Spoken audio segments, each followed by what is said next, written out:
ஜோதிட அன்பர்களுக்கு வணக்கம். நாம் இதுவரை 12 பாவக பலன்களின் 2ஆம் பகுதியாக ஒவ்வொரு பாவத்திற்கான ஆய்வு முறையில் விளக்கம் கண்டறிந்து கற்றுக்கொண்டு வருகிறோம். அதாவது நாம் முன்னாடியே பாவக பலன்கள் பற்றி 12 பாவங்களுக்கும் என்னென்ன பலன்கள், என்னென்ன காரகத்துவம் வரும் என்பதை கற்றுக்கொண்டோம். இப்பொழுது இந்த வாரத்தில் கடந்த 3 நாட்களாக 1 மற்றும் 2ஆம் பாவம் ஒரு வகுப்பிலும், 3ஆம் பாவகம் மட்டும் தனி வகுப்பிலும் நாம் கற்றுக்கொண்டோம். அதாவது ஒவ்வொரு பாவகத்திற்கும் மற்ற பாவகங்களின் சம்பந்தம் ஏற்படும் பொழுது பலன்கள் எவ்வாறு விரிவடையும் என்பதையே நாம் கற்றுக்கொண்டிருக்கிறோம். அதனால்தான் இந்த பாவக பலன்களுக்கு தனித்தனி வகுப்பாக வைக்கப்பட்டுள்ளது. இப்பொழுது நாம் இந்த வகுப்பில் 4ஆம் பாவக பலன்கள் பற்றி ஆராய உள்ளோம். இந்த 4ஆம் பாவக பலன்கள் என்றும் 5ஆம் பாவக பலன்கள் என்றும் ஒவ்வொரு பாவகத்திற்கும் பலன்கள் வரிசைப்படுத்துகிறோம். அதில் பல்வேறு வீடுகளின் தாற்பயத்தையும் எடுத்துக்கொள்கிறோம். இதை எவ்வாறு எடுத்துக்கொள்ளப்பட்டது என்பதை கடைசி 12 பாவக விளக்கத்துடன் மீண்டும் நாம் இறுதி வகுப்பில் அதை கற்றுக்கொள்வோம். இனி நாம் 4ஆம் வகுப்பிற்கான பாவக பலன்கள் என்னவென்று நாம் கற்றுக்கொள்ளப் போகிறோம். 4ஆம் பாவகம் எது? 4ஆம் பாவகம் என்பது காலபுருஷனுக்கு கடக ராசி. காலபுருஷன் மேசம் முதல் எண்ணி வர மேசம், ரிஷபம், மிதுனம், கடகம். கடகம் என்பது 4ஆம் வீடு. எனவே 4ஆம் வீடு கடக ராசி என்பதால் கடக ராசியுடைய ஆதிபத்திய கிரகம் சந்திரன் ஆகிறார். சந்திரனுடைய காரகத்துவம் மாதா காரகன். இதை அடிப்படையாக வைத்தே மாதா காரகன் சந்திரன் என்று கூறுவார். 4ஆம் இடம் இவ்வாறு குறிப்பதால் பொதுவாகவே ஜாதக கட்டத்தில் லக்னம் என்று போடப்பட்டுள்ள வீடு முதல் எண்ணி வரும் பொழுது 4ஆம் வீட்டை மாதா, அதாவது தாய்க்கான வீடு என்று கூறுகிறோம். தாய் இருக்கும் வீடே நமக்கும் வீடு. தாய் எங்கு இருந்தாரோ அதுவே நமக்கும் வீடு. அதனால் அதை வீட்டையும் குறிக்கும். வீடு, வண்டி, வாகனம், தாயார். அதுபோக சுகஸ்தானம் என்றும் கூறுவார். இந்த 4ஆம் இடத்தை சுகஸ்தானம் என்றும் கூறுவார். ஆக இந்த பாவக பலன்கள் அனைத்தும் காலபுருஷனை அடிப்படையாக வைத்து எவால்வ் ஆனது. பிறகு இதை ஒவ்வொரு பாவத்திற்குமாக பிரித்து வைத்தார். 12 பாவகங்களில் 4ஆம் பாவக பலன் மிகவும் முக்கியமானது. அதாவது இதனை சதுர்த்த கேந்திர ஸ்தானம் என்று நாம் கூறுவதுண்டு. ஜோதிட வழக்கு சதுர்த்த கேந்திரம். அதாவது கேந்திரம் என்பது 4, 1, 4, 7, 10. அதை முழுமையாக நாம் தனி வகுப்பிலும் பார்ப்போம். அதில் 2ஆம் கேந்திரம், அதாவது இதை சதுர்த்த கேந்திரம், சப்தம கேந்திரம், தசம கேந்திரம் அல்லது உச்ச கேந்திரம் என்று 4 வகையாக கூறுவார். இது சதுர்த்த கேந்திரம். சதுர்த்த கேந்திரம் ஒரு மனிதனின் வாழ்நாளை எவ்வாறு சுகப்பட வைப்பது என்பதை பற்றி ஆராயும் இடம். நாம் இதை பற்றி நாம் முழுமையாக இப்பொழுது கற்க இருக்கிறோம். 4ஆம் வீடு மாதுர் ஸ்தானம், தாய் ஸ்தானம். வீடு, வண்டி, வாகனம், இடம், சுகம் இவை அனைத்தையும் குறிப்பது. பொதுவாகவே ஒரு ஜாதகத்தை காட்டி இந்த ஜாதகத்துக்கு வீடு கட்டும் யோகம் உண்டா, காடு மனை தோட்டங்கள் வாங்கும் யோகம் உண்டா போன்ற கேள்விகள், அடிப்படை கேள்விகளை கேட்பார்கள். அதை அடிப்படையாக வைத்து பலன் கூறுவதற்கு இந்த 4ஆம் பாவத்தை நாம் எடுத்துக்கொள்கிறோம். 4ஆம் பாவத்தின் திசை எப்பொழுது வருகிறது, 4ஆம் பாவத்திற்கான புத்தி நன்முறையில் எப்பொழுது வருகிறது என்பதை எல்லாம் ஆராய்ந்து அதற்கான காலகட்டத்தில் அவருக்கு வீடு, வண்டி, வாகன யோகங்கள், சுகங்கள் அமையும் என்பதை நாம் பலாபலன் கூறும் பொழுது இதனை ஏற்றுக்கொள்ளலாம். இனி 4ஆம் வீட்டை வைத்து நாம் என்னவெல்லாம் ஆராயலாம் என்பதை பற்றி நாம் காண்போம். ஒரு குடும்பத்தை நடத்துவதற்கான தைரியம் இந்த 4ஆம் பாவத்தை வைத்து ஆராய. நல்லா சம்பாதிக்கிறாரு, நல்லா படிச்சிருக்காரு, மாப்பிள்ளை பாக்குறப்ப அப்படிதான் பார்ப்பாங்க. பையன் நல்லா படிச்சிருக்காங்க, நல்லா வேலை பார்க்கறாங்க, நல்லா சம்பாத்தியம் இருக்கான்லாம் பார்ப்பாங்க. ஆனால் அவர் குடும்பத்தை தைரியமாக நடத்துவாரா? எந்த தொந்தரவும் இல்லாமல், எந்த சஞ்சலங்க ஏன்னா குடும்பம் என்றாலே பிரச்சனைகள் இருக்கத்தான் செய்யும். அந்த பிரச்சனைகள்லாம் எதிர்கொண்டு அவரால் தைரியமாக குடும்பத்தை நடத்த முடியுமா? என்பதற்கு இந்த 4ஆம் இடம். குடும்பத்திற்கு உறுதுணையாக இவருடைய ஜாதகம் இருக்குமா? குடும்பத்தை இவர் வழி நடத்துவாரா? என்பதை இந்த 4ஆம் பாவத்தை வைத்து கூறலாம். இளைய சகோதரம், அதாவது தம்முடன் பிறந்த இளைய சகோதரம், அவர்களுடைய குடும்ப நிலை எவ்வாறு இருக்கும் என்பதையும் இந்த 4ஆம் பாவத்தை வைத்து கூறலாம். 4ஆம் பாவகம் கெட்டு இருந்தாலோ அல்லது 4ஆம் பாவகத்தின் அதிபதி பலம் இல்லாமல் இருந்தாலோ இவருடைய இளைய சகோதரத்தின் குடும்பம் தன் நிலையை விட கீழ் இருக்கும் என்பதே இதற்கான பொருள். 4ஆம் பாவக கிரகம் பலம் பெற்றிருந்தால் இளைய சகோதரத்தின் குடும்பம் இவரை விட ஒரு மேல்நிலையில் இருக்கும் என்பதே இதற்கான பலன் என்பதை நாம் பல்வேறு முறையில் நாம் இதை ஆராயலாம். மேலும் ஒருத்தர் பேசுறார், அந்த பேச்சு எந்த அளவுக்கு பலமான பேச்சு. சில பேர் 2 வார்த்தை பேசினாலும் அப்படியே பஞ்சுன்னு அப்படியே நிற்கும். அது அந்த வார்த்தையினுடைய பிரயோகம் பலம் அதிகமாக இருக்கும். சில பேர் வளவளன்னு பேசுவாங்க, ஆனா ஒன்னும் பெருசா மனசுல நிக்காது. சோ இந்த வாக்கின் பலம் தெரிந்து கொள்வதற்கு இந்த 3ஆம் இடம். சில பேர் தைரியமாவே பேச மாட்டாங்க. நல்லா படிச்சிருப்பாங்க, நல்ல ஒரு தாட்ஸ் எல்லாம் இருக்கும், நல்ல எண்ணங்கள் இருக்கும். ஆனால் அது தைரியமாக வெளிப்படுத்த வாக்கின் மூலம் வெளிப்படுத்த தெரியாது, பேச்சின் மூலம் வெளிப்படுத்த தெரியாது. எல்லாம் முடிஞ்சதுக்கு அப்புறம் ஆமா நம்ம சொல்லியிருக்கலாமோ அப்படின்னு நினைப்பாங்க. அப்படி என்ற சூழல் எப்பொழுது வரும் என்றால், ஒருத்தருக்கு 4ஆம் வீடு கெட்டிருந்தால் ஒரு குறிப்பிட்ட தருணத்தில் முழுமையான விஷயங்களை சொல்வதற்கு அவர் முழுமையாக தயார்படுத்தினால் மட்டும்தான் பேச முடியும். ஸ்பான்டேனியஸா பேச முடியாது. அதனால பொதுவாகவே லாயர்ஸ், இந்த மாதிரி ஆடிட்டர்ஸ், முக்கியமான தருணங்களில் தமது கருத்தை பகிர்பவர்களுக்கு இந்த 4ஆம் இடம் முக்கியம். இந்த 4ஆம் இடம் நன்றாக இருந்தால்தான் அவருடைய வாழ்க்கை பழக்கம். சில பேர் பேச்சாளர்கள் இருப்பார்கள், மேடை பேச்சாளர். 4ஆம் இடத்தை வைத்து அவர்களுடைய பேச்சின் தன்மையை நாம் புரிந்து கொள்ளலாம், பேச்சினுடைய பலத்தினை புரிந்து கொள்ளலாம். அதே மாதிரி தனம் சில பேருக்கு வரும். பட் அது தனம் எந்த அளவுக்கு நிரந்தரமாக வரும், அதனுடைய சுகம், அந்த தனம் வருவதால் இவருக்கு சுகங்கள் உண்டாகுமா, தனம் வருவதில் அதாவது அவர் சம்பாதிக்கிறது போல்டா சம்பாதிப்பாரா, அதான் முக்கியம். ஏதோ வர்றது வரட்டும் சம்பாதிப்பவர்களும் உண்டு, வர்றது வரட்டும் என்று லட்ச ரூபாய் சம்பாதிப்பவர்களும் உண்டு, வர்றது வரட்டும் என்று 1000 சில்லறை சம்பாதிப்பவர்களும் உண்டு. ஆனால் இல்லை எனக்கு 1.5 லட்சமாவது சம்பளம் வேணும் அப்படின்னு அதற்கேற்ற ஒரு போட்டித்தன்மையில் ஈடுபட்டு சம்பாதிப்பவர்களும் உண்டு. ஸோ இது 4ஆம் இடம் பலம் பெற்றால் எனக்கு இந்த ஊதியம் தான் வேண்டும், அப்பொழுதுதான் இந்த நிறுவனத்தில் எனது பங்களிப்பு இருக்கும் என்று போட்டி போட்டுக்கொண்டு தேர்வு எழுதியோ அல்லது சரியான முறையில் பங்கு பெற்றோ ஒரு முதன்மையான பதவிக்கு சென்று அந்த ஊதியத்தை பெற்று அவர் செயல்படார். அதாவது தனம் சம்பாதிக்கும் தைரியம் கொடுப்பது இந்த 4ஆம் வீடு.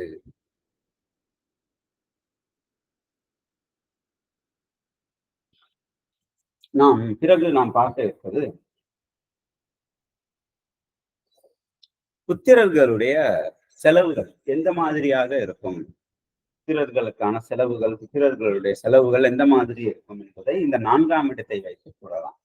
அதாவது 4ஆம் இடம் பலம் பெறாமல் இருந்தால் புத்திரர்கள் செலவே செய்ய மாட்டார். பலம் பெற்றிருந்தால் நன்முறையில் செலவு அதிகமாக செய்வார்கள். புத்திரர்களுக்காக செலவுகள் அதிகமாக இருக்கும். பலம் பெற்றால், அதாவது ஒரு கிரகம் பலம் பெற்றால் எப்பொழுதுமே நன்மையை நடக்கும் என்று அர்த்தம் அல்ல. பலம் பெற்றால் ஒரு சில பாவங்களுக்கு நன்மையும் ஒரு சில பாவங்களுக்கு கெடுதலும் நடக்கும். இப்பொழுது 4ஆம் பாவம் பலம் பெற்றால் புத்திரர்களுக்கான செலவு அதிகமாக இருக்கும். 4ஆம் பாவகம் பலம் இழந்தால் புத்திரர்களுக்கான செலவு குறைவானதாக இருக்கும் என்பதே இதற்கான முக்கியம். புத்திரர்களினுடைய உறக்கம், புத்திரர்களுக்கான பயணம், சயனம் முதலவை அனைத்தும் இந்த 4ஆம் பாவகத்தை வைத்து ஆராயலாம். ஒருவருக்கு 4ஆம் பாவகம் சுகம் பெற்று இருந்தால், நன்முறையில் இருந்தால், பலம் பெற்று இருந்தால் அவர்களுடைய புத்திரர்கள் படுக்கும் இடம், புத்திரர்கள் பயணம் செய்யும் முறை, புத்திரர்களுடைய சுவிக்கும் முறை அனைத்தும் பலம் பெறும். அவர்களால் விரயமும் ஏற்படும். 4ஆம் பாவத்தை வைத்து ஜாதகரின் நோயின் தன்மையை கூறலாம். 4ஆம் பாவகம் பலம் பெற்றிருந்தால் அவருக்கு நோய் தன்மை அதிகமாக உள்ளது என்றும் எடுத்துக்கொள்ளலாம். அதாவது இந்த 6ஆம் பாவகம் 4ஆம் பாவத்தையும் 6ஆம் பாவத்தையும் நாம் கையில் எடுக்க வேண்டும்.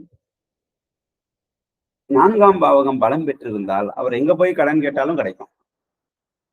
கடன் வாங்குவதற்கு தகுதி அவருக்கு இருக்கும். அதன் மூலம் லாபமும் ஏற்படும். அது எப்படி கடன் வாங்கினா எப்படி லாபம் ஏற்படும்?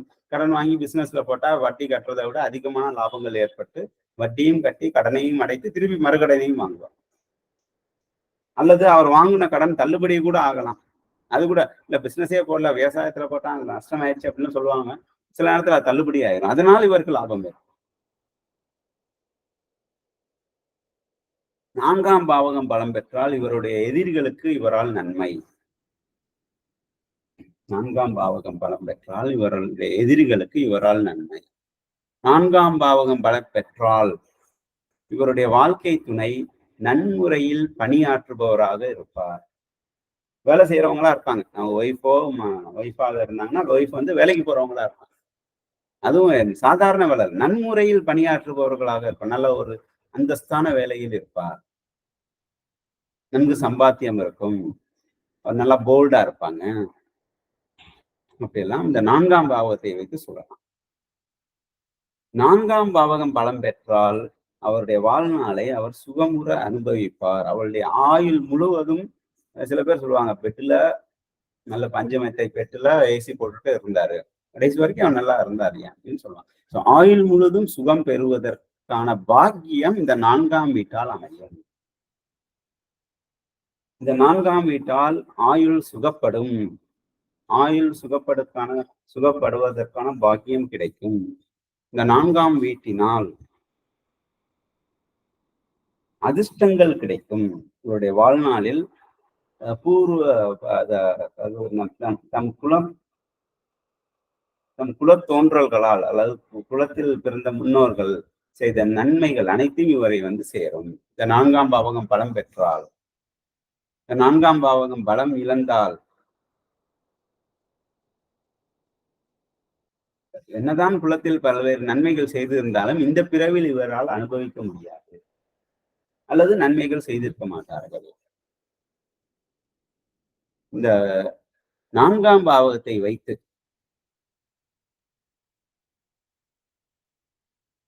தாயாருடைய நிலைமையை ஆராய்ச்சி செய்வதோடு தந்தையுடைய எதிர்ப்பாளர்களையும் ஆராயலாம். அதாவது தந்தையுடைய எதிரிகள் வம்பு வழக்கு வில்லங்கம், தந்தைக்கு எந்த மாதிரியான வம்பு வழக்கு வில்லங்கம் ஏற்படும் என்பதை இந்த 4ஆம் பாவத்தை வைத்து ஆராயலாம்.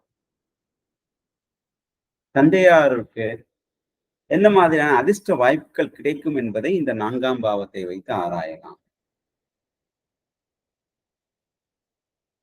தந்தையாருடைய அருள் தன்மையை இந்த 4ஆம் பாவத்தை வைத்து ஆராயலாம். தந்தையாருடைய வாக்கு பலம் இந்த 4ஆம் பாவத்தை வைத்து ஆராயலாம்.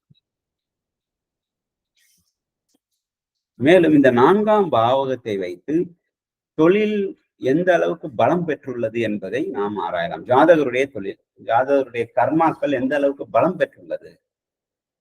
10ஆம் இடமும் 4ஆம் இடமும் தொழிலை ஆராய்ச்சி செய்வதற்கு மிகவும் முக்கியம். தொழிலை பெருக்கும் ஸ்தானம் 4ஆம் இடம். ஒரு ஜாதகருடைய தொழிலை பெருக்கும் ஸ்தானம். ஒருத்தர் தொழில் செய்யறாரு, சரி அந்த தொழில் நன்முறையில் விருத்தி அடையுமா என்பதை ஆராய்வதற்கு இந்த 4ஆம் இடம் பயன்படும். இந்த 4ஆம் இடம் ஆராய்ச்சி செய்தால் நாம் அதற்கான பலன்களை கூறலாம். தொழில் செய்யறாரு, அதான் வந்துட்டு இருக்கு, அது விருத்தி அடையுமா என்பதை ஆராய்வதற்கு இந்த 4ஆம் இடம் பயன்படும்.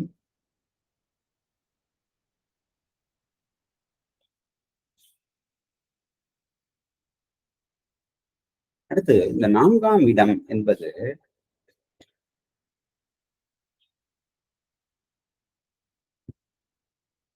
நான்காம் இடம் பலம் பெற்றால் அவருக்கு லாபங்களில் தடுமாற்றமும் குறைபாடும் ஏற்படும். பொதுவாக இவர் இந்த ஜென்மத்தில் அனுபவிக்க வேண்டிய லாபங்களில் தடுமாற்றமும் குறைபாடும் ஏற்படும். ரூ. 1000 சம்பாதிக்கிறதுக்குள்ள எவ்வளவு பிரச்சனை வருதுன்னு சொன்னாங்கன்னா, 4ஆம் பாவம் பலம் பெற்று அவர் சுதந்திர வாழ்க்கையை அனுபவிப்பார். ஆனால் பன்மடங்கு லாபங்களை சம்பாதிப்பதில் பல இடர்பாடுகள் இருக்கும். இந்த 4ஆம் இடம் பலம் பெற்றால் இந்த 4ஆம் இடம் பலம் பெற்றால்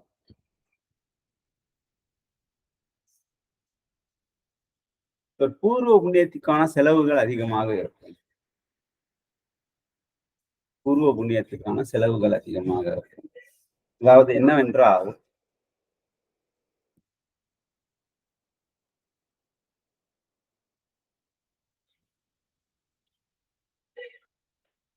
இவருடைய மோட்சம், இவருடைய விரயங்கள், இவருடைய பயணம் செய்யும் தன்மை, இவை அனைத்தும்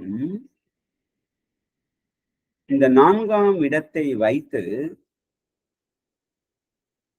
அவர் பயணம் கொள்ளும் முறை, அவர் செய்யும் விரயம், அவருடைய உறக்க நிலை அனைத்தையும் பூர்வ புண்ணியத்தால் ஏற்படுமா என்பதை ஆராய்வதற்கு இந்த 4ஆம் இடம் பலப்படும். 4ஆம் இடம் பயன்படும். 4ஆம் இடம் பயன்படும் என்பது என்னவென்றால், 4ஆம் இடம் பலம் பெற்றால் பூர்வ புண்ணியத்தால் கிடைத்த பலன்களால் அவர் பயணம் மேற்கொள்வார். பூர்வ புண்ணியத்தால் கிடைத்த பலன்களால் அவருடைய உறக்கம் சிறப்பானதாக இருக்கும். உறக்கம் நன்மையில் இருந்தாலே இந்த உடம்பும் நல்லா இருக்கும். அதனால்தான் 12ஆம் பாவத்தையும் 4ஆம் பாவத்தையும் இணைத்து கூறுவார். ஆனால் சுகஸ்தானம் நன்முறையில் இருந்தால், உறக்கம் நல்லா இருந்தால்தான் சுகஸ்தானம் நன்முறையில். அதனால் இந்த 4ஆம் பாவத்தை வைத்து அவருடைய பூர்வ புண்ணியத்தால் ஏற்படும் உறக்கம். சில பேர் தூங்கினவுடனே அதாவது உறங்குவதற்காக படுக்கைக்கு சென்றவுடனே உறங்கி விடுவார்கள். 2 நிமிஷம் 3 நிமிஷம் தான் உடனே தூக்கம் வந்துடும். அவநிலை தூக்கத்துக்கே சில பேர் சென்று விடுவார்கள் சிறிது நேரத்துக்கு. சில பேர் 1 மணி நேரம் 1.5 மணி நேரம் டிவி பார்த்துட்டு இல்லை புக் படிச்சுட்டு இருந்தா கூட தூக்கம் வராது. ஸோ அந்த உறக்கம் அவருடைய பூர்வ புண்ணியத்தால் ஏற்படும் உறக்கம் சில நன்முறையில் இருக்கிறதா என்பதை ஆராய்வதற்கு இந்த 4ஆம் இடம் வளர்க்க வேண்டும். 4ஆம் இடம் பயன்படும். இவ்வாறு 4ஆம் இடத்தின் பயன்கள் பல்வேறு விதமாக நாம் ஆராயலாம். தாய்மாமனுக்கு கிடைக்க வேண்டிய லாபங்களை பற்றி ஆராய்வதற்கு இந்த 4ஆம் இடம் பயன்படும். தாய்மாமன் ஒரு வியாபாரம் பண்றாரு. இந்த ஜாதகத்தின் மூலமா சொல்லுங்க, அவங்களுடைய தாய்மாமனுக்கு வியாபாரம் நல்ல விருத்தி அடையுமா? 4ஆம் இடம் பலம் பெற்றிருந்தால் தாய்மாமனுடைய வியாபாரம் செழிக்கும். 4ஆம் இடம் ஒரு ஜாதகருடைய 4ஆம் இடம் பலம் இழந்திருந்தால், நீசம் அடைந்திருந்தாலோ அல்லது பாவகிரகங்களால் சூழ்ந்திருந்தாலோ, அவர்களுடைய தாய்மாமன் யாராவது வியாபாரம் செஞ்சுட்டு இருந்தாங்கன்னா இந்த குறிப்பிட்ட தசாபுத்தி இவருக்கு நடக்கும் பொழுது அவர் வீழ்ச்சி அடைவார் என்று கூறலாம்.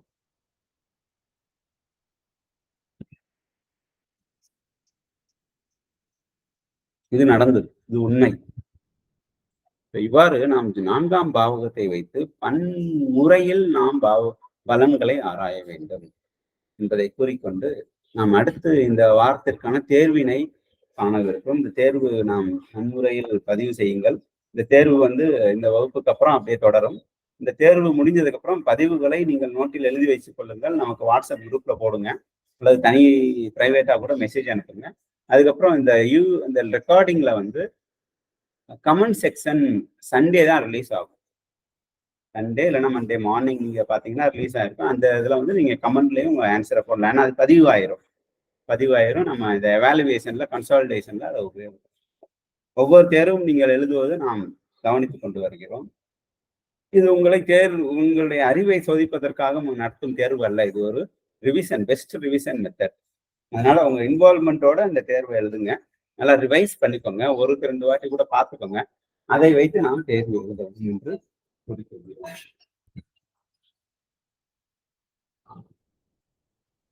நன்றி. தேர்வு எழுதுவதற்கான வாழ்த்துக்கள். நன்முறையில் தேர்வு எழுதவும். நன்றி.